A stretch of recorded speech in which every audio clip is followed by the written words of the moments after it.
একটি শিক্ষণীয় video 2 minute সময় নিয়ে শুনে যান।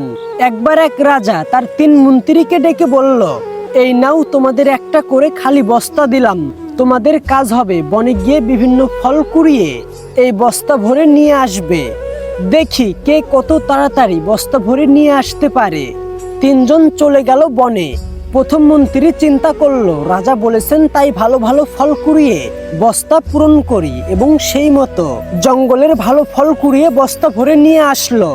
দ্বিতীয় মন্ত্রী চিন্তা করলো, রাজা তো সমস্ত ফল দেখবেন না, তাই হাবি জাবি পচা ফল দিয়ে সে নিচের দিকে পূরণ করে উপরের দিকে শুধু কিছু ভালো ফল দিয়ে বস্তা পূরণ করলো এবং ফিরে আসলো।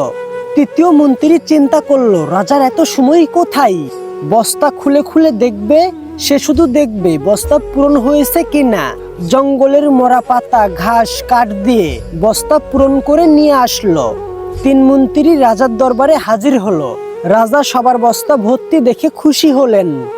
তিনি বস্তাগুলোকে খুলেও দেখলেন না। তৃতীয় মন্ত্রী নিজের বুদ্ধির কথা চিন্তা করে নিজেকে বেশি বুদ্ধিমান ভাবতে লাগলো।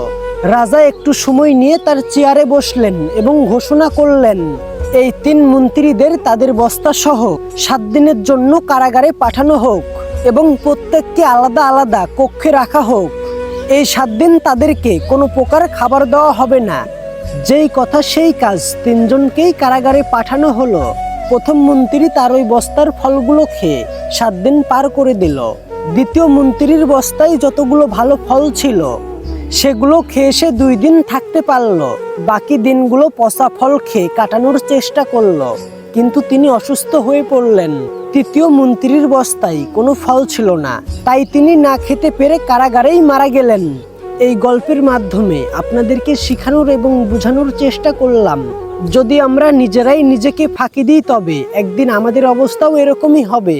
পড়ালেখা বা কাজ যদি আপনি সঠিকভাবে শিখেন তাহলে এর ফল আপনি একদিন ঠিকই পাবেন, এবং সেটা আপনি কর্মক্ষেত্রে গিয়ে ভোগ করতে পারবেন। কখনোই নিজেকে চালাক ভাববেন না, কখনোই নিজেকে ফাঁকি দিবেন না, তবে দ্বিতীয় এবং তৃতীয় মন্ত্রীর মতো আপনি অনেক বড় ভুল করবেন। ভিডিওটি শিক্ষণীয়, তাই সকলেই শেয়ার করে দিবেন।